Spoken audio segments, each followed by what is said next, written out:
अगला प्रश्न है प्रश्न नंबर 14। कहा है दिए गए चित्र में यदि DE समांतर है BC के तो x का मान होगा। देखिए यदि ये समांतर होते हैं तो हम जानते हैं कि AD अपॉन DB बराबर होती है AE अपॉन EC के।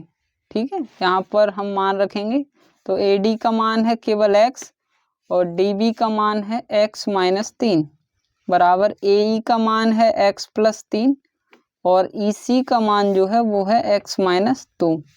क्रॉस मल्टीप्लाई करेंगे, यहाँ पर x की गुणा यहाँ हो जाएगी तो ये हो जाएगा x स्क्वायर माइनस के 2x और ये एक बार प्लस में एक बार माइनस में, यानी कि ये हो जाएगा x स्क्वायर माइनस के 9।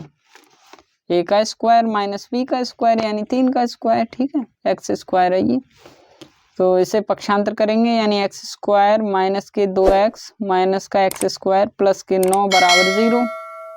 तो प्लस का x स्क्वायर माइनस का x स्क्वायर खत्म, ये माइनस के 2x प्लस के 9 बराबर 0 बच जाएंगे। हमें x का मान चाहिए तो इसलिए ये 9 जो है वो यहाँ से हटाने पड़ेंगे यानी 2x बराबर माइनस के 9। पक्षांतर करेंगे, माइनस से माइनस कट जाएगा और x बराबर 9 के बट्टे में कहाँ आ जाएंगे, ये 2 बट्टे में आ जाएंगे यानी x बराबर 9/2 आ जाएगा। चलिए ऑप्शन चेक कर लेते हैं कौन सा सही है। ऑप्शन नंबर इसका कोई सा सही नहीं है। ओहो, काट के दिया है यानी कि इसके आधे हो जाएंगे 4.5 यानी 4.5, x बराबर 4.5। चलिए अगले प्रश्न पर 15वां सवाल है। यहाँ पर लिखा है द्विघात समीकरण 2x स्क्वायर माइनस का x माइनस के 6 बराबर 0 के मूल होंगे।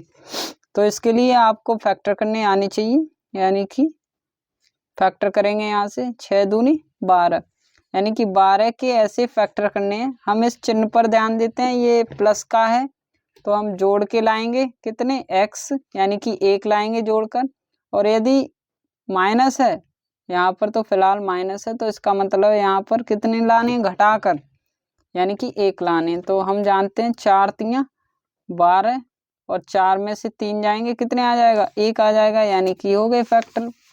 तो 2x स्क्वायर माइनस के 4 माइनस 3 इंटू x माइनस 6 बराबर 0।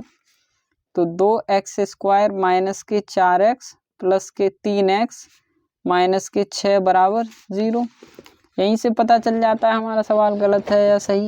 यहाँ देखो माइनस के 4x में से प्लस के 3x घटेंगे तो कितना आ जाएगा यानी माइनस का x। ठीक है, अब इन दोनों में से बताओ क्या कॉमन है, कहोगे 2 कॉमन है और x दोनों में है तो x कॉमन है।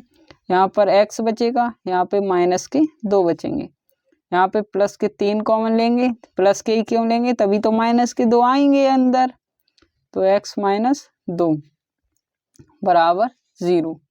एक बार x माइनस 2 इन दोनों में से एक बार ये कॉमन आ जाएगा और एक बार 2x प्लस 3।